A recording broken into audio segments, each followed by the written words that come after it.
না, আমরা এখন রানীর আশ্রমে যাচ্ছি। রানীর আশ্রমে যাচ্ছি, এখানে শুরু করে দিলাম, এবার রানীর আশ্রমে যাচ্ছি। আমরা সমস্ত জায়গায় যেখানে যেখানে আন্দোলন হবে এখন অ্যাটেন্ড করবো সব জায়গায়।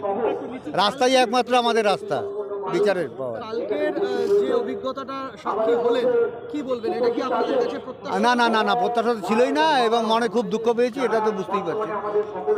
এরপর কি এই প্রশ্ন? এই রাস্তায় থেকে আন্দোলন করতে হবে আরো জোরালো, তবে বিচার পাওয়া যাবে। সন্দীপ ঘোষের বিরুদ্ধে আপনাদের তো একাধিক অভিযোগ ছিল। আমাদের অভিযোগ ছিল না, সিবিআই করেছে অভিযোগ। তারপরে সন্দীপ ঘোষের বিরুদ্ধে চার্জশিট দিতে পারলো না, টালা থানার ওসি। এটা সিবিআইয়ের ব্যর্থতা, সিবিআইকে জিজ্ঞেস করতে হবে। আমাদের তো এই ক্ষমতাটা আমাদের দেওয়া হয়নি, সিবিআই দেওয়া উচিত ছিল, দেয়নি। তার জন্য আজকে প্লাকার্ড বেরিয়েছে, সেটিংসের প্লাকার্ড বেরিয়ে গেছে অটোমেটিক, কারণই এটা। আপনারাও কি মনে করছেন যে এটা না, জানি না, এখনো বিচারে জানি না, তবে আমরা চেষ্টা করছি আন্দোলন জোরদার করে বিচার ছিনিয়ে আনা।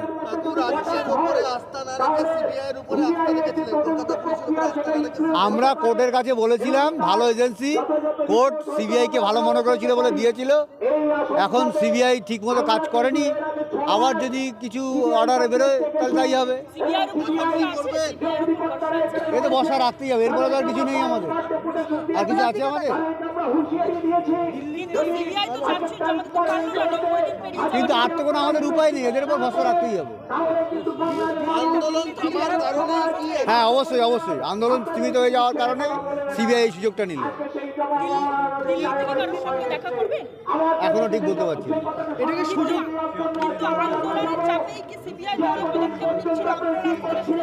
আন্দোলন যেই একটু ঝিমিয়ে পড়েছে, নিস্তেজ হয়েছে, সিবিআই সুযোগটা নিয়ে।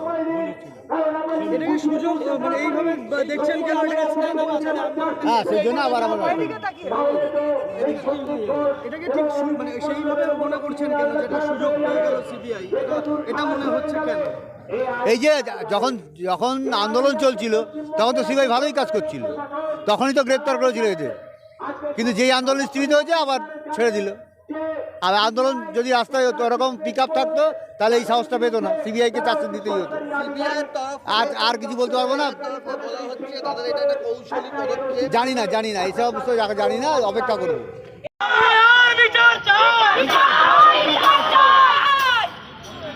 এখানে অনেকের গলায় পোস্টার দেখতে পাচ্ছি, কেবলই উদাসীনতা নাকি গোপনতা।